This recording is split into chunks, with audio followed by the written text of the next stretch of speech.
Look, let the business dictate the loyalty. Bottom line. What's happening is Rico. Salute to the business committee.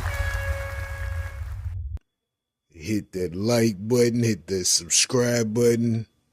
We in here. Diddy, Cassie, day 5, the trial. Damn.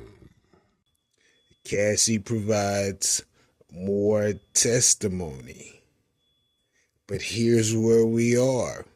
This is where the rubber meets the road.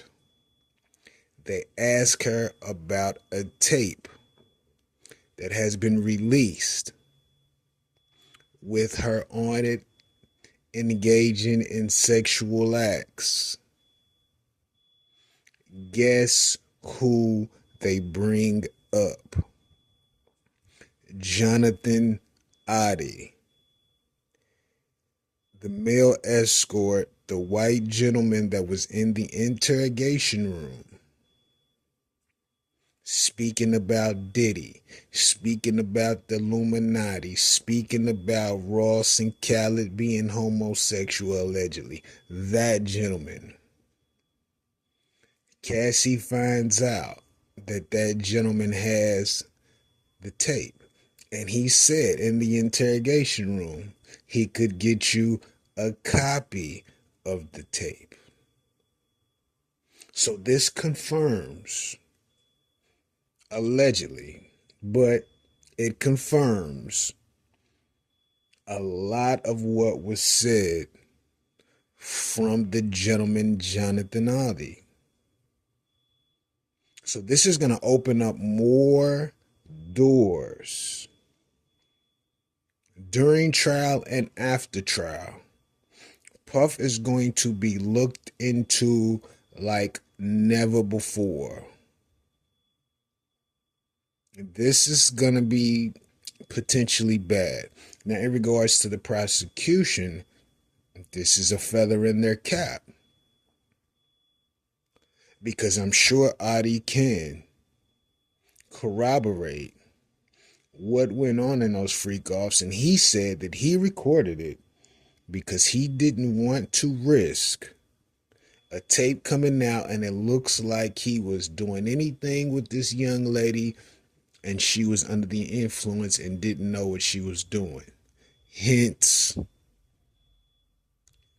Diddy allegedly making her take drugs that she doesn't necessarily care for to engage in these freak offs. This doesn't look good. Because if he can describe what went on, Diddy is going to be cooked, fried, and potentially served. Cassie appears to be forthright in her answers, but she is speaking to the extent that freak offs were a job. And we cannot forget that Cassie's initial meeting to Puff was as an artist. How did she get from being an artist on Bad Boy to performing freak offs most weekends for years?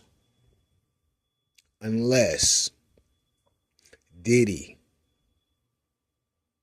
used his resources as a record label owner and as a business owner to force her to do things that she didn't necessarily want to do. Now, had she not performed in the freak offs and her under the impression that this is going to assist in her career, what would happen?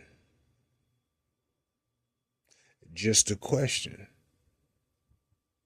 And then when Diddy uses his employees from his businesses to contribute and assist with the freak offs, which were quote unquote illegal, transporting sex workers and people for the purposes of sex, How does this appear?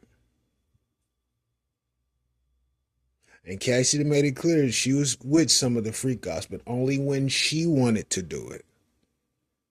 Key words, only when she wanted to do it. So if there were any times that she did it and she didn't want to do it, she was allegedly forced. Add the drugs into the situation. Add the acts into the situation. What could you potentially have? And you know everybody's waiting on Don Richard and Aubrey O'Dade's testimony. That will be the highlight of the day. But this is what we have so far. Let me know what you think in the comments. Rico, what the business is. Want it.